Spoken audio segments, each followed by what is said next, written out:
Welcome to Life Today. I'm Randy Robinson. This is Life Today Live. We are sort of live today. I've got a great guest, and this is a topic that I know at first, just bear with me for a second, because the topic is leadership. Now, you may be thinking, I don't own my own company, or I'm not the pastor of a church, or I'm not a teacher, whatever. Hang on, because we're going to explain how leadership hits every area of our lives. At least it should. And Chad Veach is with me. He's a pastor of Zoe Church in Los Angeles. He's been on Live Today several times. Great guy to talk to. I'm very much excited that he's with me. And his new book is right here. It's called Help, I Work with People. And I think you probably know what he means. Chad, how you doing out there, brother? Hey, thanks so much for having me on again, Randy. It's always a privilege to speak with you. Well, I wanna hear you, because I read your title, Help I Work with People, and I'm like, oh yeah, I get that. I know exactly what's going on there. and you know, I've worked for ministries, this ministry, obviously a long time, but I've worked for a Fortune 500 company. I've worked for a small startup. I've volunteered at church. It's the same everywhere you go. Everywhere you go, everywhere I look, there's people.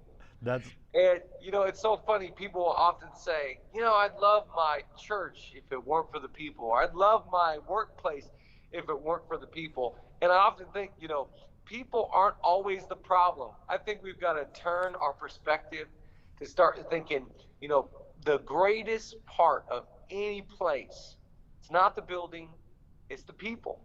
And I wrote this book because all of us do need help working with people. And, one of my favorite books growing up that I would always read is Dale Carnegie's How to Win Friends and Influence People. Yeah. And it just made such a lasting impact on my life. When I read that book, I wanted to go out and learn how to memorize people's names and send thank you cards and have good manners and really try to figure out how to work well with others. And I just think, God's greatest passion is people. It should become our greatest passion. All right, so explain the idea of all of us being leaders, because like I said, when we started, not all of us are in a position of leadership from sort of a positional title, or maybe we're not in front of a bunch of people like you and I are on a regular basis. Yeah. How does that apply to just the average person? Well, maybe you're not a leader, but the subtitle is How to Get Good at Leadership Influence. We all have influence and people skills. All of us have to take that phone call sometimes with the Wi-Fi company. All of us have to order food at a restaurant. All of us have coworkers, and all of us have family members, and we've got to learn good people skills. So if you want to remove the word leader from your life, I'm totally fine with that. Let's just focus on how to work well with others. It's really hard to succeed in life if you don't play well with others. So there's really, this book, they say titles. I titled this book, Help I Work with People, because they say the title of the book either has to answer a question people are asking or to meet a felt need. And I know for me in my life, the title even meets my felt need. I work with people. I've got 4 children, 1 wife. I've got, many employees, and I've got a whole world of relationships. I want to get good at working well with others. All right, well, help us out here. What's the first step to working with others well? I am so glad you asked. Life is always this way. It always starts with us. I'd love to play the blame game because I love playing that game so much. The only problem is that it usually starts with me. So the first section of this book is all about how to conquer self. Listen, healthy relationships are contrived of healthy individuals. So if I want my relationships to do well, I've got to do well. So really the first section of the book talks about what are our own dysfunctions, defense mechanisms. How do we conquer self? What is my personality trait? Who do I naturally gravitate towards and play well with naturally? So just figuring out self. I can't really, the problem that I first address is never them. It's always me. And so that's where we start with the book. and trying to get our place to a healthy view of others. But listen, Jesus is so brilliant. His two greatest commands: love the Lord your God with all your heart, soul, mind, and strength. Love your neighbor as yourself. I can't love others until I first love myself. Yeah, 100% right. While you're at it, can you tilt your camera up just a little bit? Because when you lean in, I'm there. You go. All right. So now we're looking good. Um, here's a thing you run into, and I think there's some validity to it, but I think it can be an excuse too. And some people, their personalities are just not, they're not people. You know, some people love their social butterflies, all that kind of stuff. Other people just aren't comfortable. They're a little awkward in certain social circumstances, especially if you're trying to do any kind of leadership or anything. What do we do with the personalities that aren't just naturally comfortable with other people? I'm so glad you asked that, because I think we embrace them. You know, God didn't make us one way to use us another way. So we're not trying to conform anyone's personality. We're trying to learn what makes them tick. How do they like being communicated to? You know, when it comes to the five senses, how do they learn? Really, Paul the Apostle says, I become all things to all people. Mm-hmm. The motive and the intent of the reason why I adapt to different personalities, people group, ethnic groups, socioeconomic groups, is so that I can win them. And you can't win people that you don't understand, and you can't win people that you're trying to change and alter their personality. We try and learn others only so we can win them. Yeah, yeah, and you know what? The number one rule of communication is know your audience, and I think that's what Paul's talking about when he's saying be all things to all people. He's not talking about compromising or anything, but in order to understand who you're talking to and have an influence on them, doesn't that mean that I first have to listen to them? I love that you said that. You know, we live in a country that's so quick to speak and so slow to listen. And I wonder where we could get with people if we were so slow to speak and so quick to listen. And I love that you're talking about, Paul, who he's writing to and why he's writing it, because I think we've got to understand that God's kingdom is chock full of people. God's greatest passion in the world is people. For God so loved the world, Yeah. that he gave his son to what? A whole bunch of people. And so I always think it's really hard to love God and hate others. You know, we've got a lot of Christians that are like, man, I just love God, but man, I struggle loving people. Well, that to me is a gospel issue. Because the more I vertically receive the love of God, he naturally softens my heart so that I can love what he loves. Yeah. If his passion is people, then he puts in my heart that my passion becomes people. And the Bible actually says that whoever loves God but hates his brother has not seen God. Yeah. So, in other words, I just need a fuller, greater, clearer picture of Jesus for my heart to be towards people. The more I receive his love and get a clear picture of the gospel, it's easy to love people.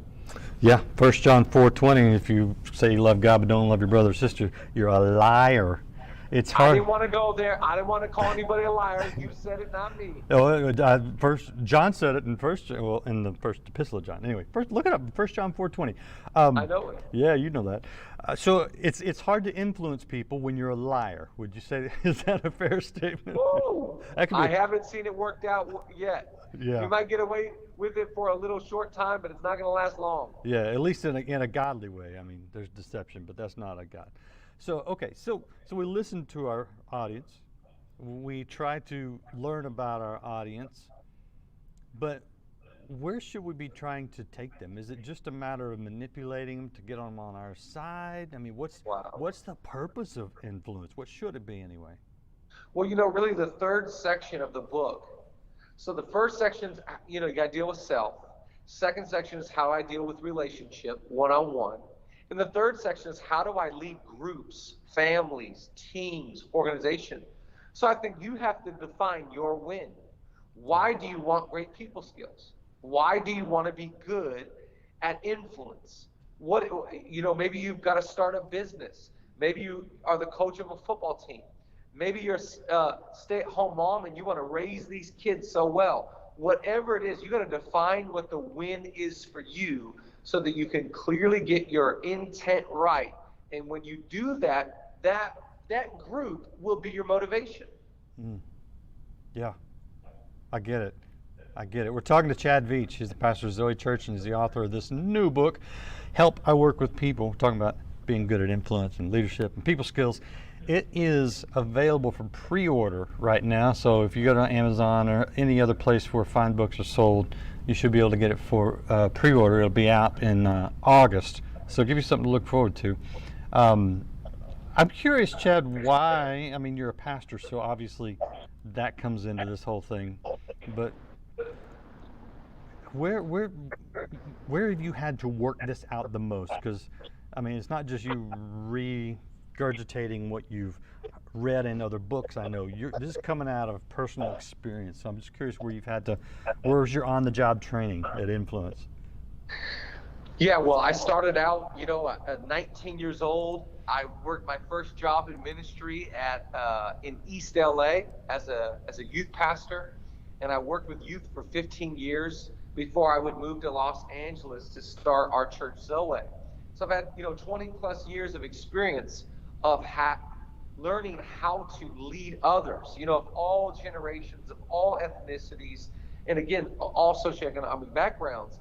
And the thing that I've learned in life is that I've got to get good at winning. It's like John Maxwell always says, you can't lead someone that doesn't like you. And I think that's so true. That likability. Well, who do you like? I usually like people that are authentic, they're secure, they're totally themselves. And I tend to gravitate towards the one that isn't, about puffing up their own name and their own brand, but I feel like really genuinely cares about me. Yeah. It's like the reality about leadership or the reality about life is we can tolerate imperfect people. Just as long as they're genuine people, they're authentic, they're totally themselves, and they're on a journey. So, I've had 20 plus years of failing forward, making mistakes. Wow, I should not have said that. Wow, that comment at that time, wow, I felt more like the walking fool in Proverbs than the wise man in Proverbs. So you learn from trial and error. You learn from your family. And I wrote this book because I want to infuse a passion for people in the hearts of all the readers. I want people to read this book and go, you know what? I am so motivated to become the best version of myself so that I can win people. I can influence others. I can lead my family or my team or my business well. So, I've learned, I don't write the book as an expert. Follow me. I don't have any enemies. I have not made any mistakes. We've all made mistakes in relationships, but we can all improve and get better. And that's what the book is about. Yeah, I think it's C.S. Lewis that said that half of what we learn is via negativa. In other words, what not to do, right? I know. Right. And that's okay. I think there's a level of that that's okay as long as we learn and don't keep repeating the same mistakes. That's it. Let me bounce something off you, because I think, I'm not leading you on with something I read in your book. I'm genuinely curious what you think about this, because I was, back when we're still dealing with it, but back when the protests had turned into riots and everybody's all, I was really trying to listen and trying to learn, and was dialoguing with a black friend of mine that I hadn't spoken with in quite a while. And as I was talking to him, part of me, I genuinely, I want to be right on an issue or on an opinion. And I think there's a value there. I don't want to be wrong. Who wants to be wrong, you know? But as I was just really trying to deal in kindness and truth and all these things, something hit me, and I hope it was the Holy Spirit, but I don't want to blame him if I'm wrong. But it was that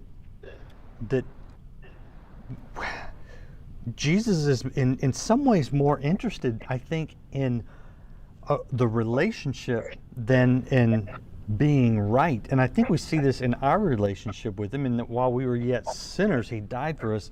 He reached out and he wanted that relationship for us. Then he can enable us to be more right. And righteousness is only in him. It's not our own self-righteousness, so that never works. And I thought, okay, in my dialogue with this black brother of mine, am I more interested in the relationship, or am I more interested in being right? Great. Have you run into that? Oh, like crazy. And I think, again, going back to the first section, that's why we have to become confident, secure individuals. Because when you're insecure, you're threatened by other people's opinion. You're threatened by the current status of another person. But the more confident and secure we become, the greater of a servant we can become. It's really hard to serve others when you're insecure. Mm. It's really hard to lean into other people's worlds and not try and correct them and rebuke them when you're threatened by them. Mm. It says of Jesus, they call him a wine bibber and a glutton and a drunkard because he's sitting at the picnic tables eating with people that aren't in the temple and don't know the scriptures by heart and haven't been very good in their lifestyle. And what is he doing? He's listening. He's winning them over. And the likability factor is through the roof. Well, how can unrighteousness hang out with righteousness? How can Jesus hang out with these bad people? They aren't injecting him with their unrighteousness when Jesus is around them. He's infusing them with love and light and hope for their tomorrow. So I think we've got to conquer our identity and knowing who we are, because it will give us a greater ability to relate with and talk with so many other people in our world. Yeah, I think you're right. And it is hard, I think, because we feel like if we aren't right, well then we're wrong. and I don't I mean, yeah, obviously that could be the case, but boy, if we could just get to that point where we maintain the relationship without compromise, I think that's when we've won. Right. That's it. Yeah. And Jesus, of course, we know he never compromised. There's no compromise in someone that is the perfect Lamb of God that takes away the sins of the world. So we definitely never want to compromise, but we do want to have hearts of a servant. Jesus says, hey, just a heads up, I want to make sure I get this right. You call me master, right?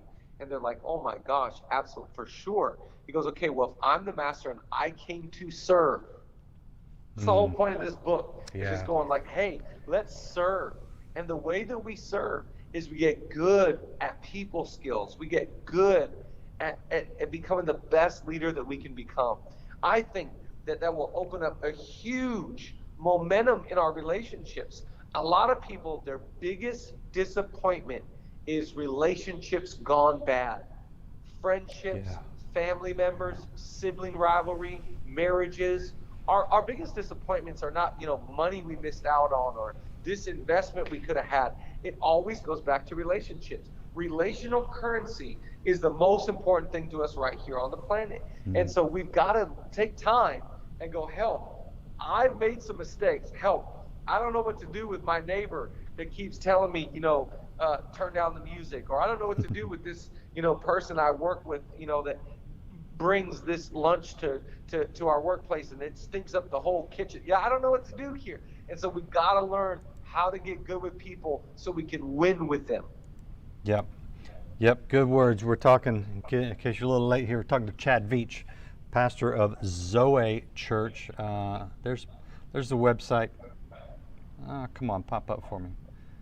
The website, there it is, zoechurch.org, zoechurch.org. And you got lots of good resources on there. And by the way, Chad, you'll be pleased to know that as I was looking for your new book, Help I Work with People, let's see, where is it? You were described on several websites as a globally renowned leader. Nah, it's not there. But how does it feel to be a globally renowned leader? That's called a globally renowned great PR team, I think. Yeah, I think so. That's So, probably a PR team that puts out a press release on your behalf. yes, exactly. One of the points you make in your book is that narcissism never works. And sadly, we got a world full of it, so we shouldn't be surprised that it's in the church a little bit. And with social media, I can't. I know you've dealt with this, and I'm okay. I'm not bagging people that are always putting pictures of what they do on social media. I like to share some things with my friends as well. But my gosh, the PR people, they want you, man, you got to post this many times a day, and you got to have this picture of you, and you got to show you doing this and that. And there's a level of it where I'm going, that's not me, and that may be some other people that are comfortable with that. But how do we, in a social media driven world where people are putting press release out calling us globally renowned leaders, how do we not become narcissistic? Wow, that is such a great question. Well, first of all, in a narcissistic society, narcissism wins, but it only wins short term. It will not win long term. Because pride is the only disease that makes everyone else sick besides the person that has it. So it's not going to win in the long term. It's true. So now remember, in the Old Testament, God, every king, he had them every day. This was a daily requirement. He would have them read and rewrite the law. And the reason why God did this, he said, so that the king's heart would not be lifted above the brethren. Translation, so you don't become narcissistic. Yeah. So your heart doesn't get lifted to go, I'm better than you. I'm greater than you. I have more money. I have more power. I have more followers. I have more fame. No. We can't, anything that makes our heart lift above our brothers, we can't do. So I think that, I love this chapter. It's one of my favorite chapters in the whole book, because we have to debunk the myth that narcissism wins. It will win in the immediate. It will win in the kingdom of the world. But this kingdom that we are a part of is all about serving, becoming less than. Clothe yourself in humility. Prefer others over yourself. Love one another and serve one another as Christ loved the church. So we can't get into this lie that narcissism wins. As you have put that into practice, because I know you have, what kind of personal stories do you have? What kind of benefit have you seen in other people that would not have happened if you hadn't clothed yourself in humility? I can't say it. Clothe yourself in humility. Right. And if you hadn't listened, and if you hadn't loved and valued that relationship and that person, you would have missed out on. Tell me some of the stories where you've put those things into action and it's produced some beautiful fruit. Well, I think 2020 has been a year like no other for myself, and probably the whole world can say that. Right here in Los Angeles, we started off the year, pretty quickly into the year with Kobe Bryant's death. Yeah. And then you get into a pandemic, and then you get into protests. And I just don't think that I would have been able to win with a lot of people in Los Angeles if I would have walked in narcissism, if I would have walked in pride and only been concerned about my family or myself. So I've had to put it in practice and, listening. How has COVID impacted your business? How these protests, how does it impact you and how you're feeling? Bottom line is it just affects everyone. The pandemic and the protests impact everyone. In LA, any Angelino, Kobe Bryant was a figure in this city like no other. Yeah. So if I didn't have the posture to listen and lean in and to serve, I would have lost influence instead of gaining influence. I would have just, been on my own island floating, worried about myself, rather than leaning into other people's world. What I love about Jesus is like this lady, her son dies. She's a widow already, and now her son is dead. And if life hasn't been unfair enough in 2020 to this lady in Maine, she's got a dead husband and now a dead son. And Jesus makes his way to Nain, and before he raises the boy from the dead, he weeps and cries with the mom and has compassion on her. Why? Why is he showing up in Nain to this lady? Because he's saying, I am not some superhero that's only interested in how many followers I can get. I'm here to serve you and add value to you. And eventually he goes and raises the boy, but he first just wept with the mom. I love that story. Yeah. So I think those are the leaders that we need to be. Yeah, absolutely. Absolutely. Dude, I appreciate your time. I appreciate you just sharing, pouring out of your heart, and for being a leader to the rest of us so we can be leaders. You're the best, man. I always love chatting with you. Thank you for who you guys are and your ministry. And I just hope next time we can come do this in person. Yeah, I do want to see you back in there. I know we were trying that, and then the pandemic shut all this down. So, but we're still here. We're still together. We're on the same team. We're moving the same direction. So we got it covered. Appreciate you, man. Hey, appreciate you so much, sir. And don't forget zoechurch.org. Check out the website, zoechurch.org. Check out Chad's book. Pre-order it, man. I want to see the pre-orders jump today for help. I work with people. And wherever you're at, be sure you share this interview so other people can see it. If you haven't subscribed or followed, do that now, and we will see you next time here on Life Today Live. And now, ladies and gentlemen, it's my happy privilege and pleasure to present the man that God has raised up with a message for your deliverance. There is no distance in prayer. You don't have to go anywhere or be in any specific place. It is the believing of the heart. It is faith in God. If you believe it, say amen.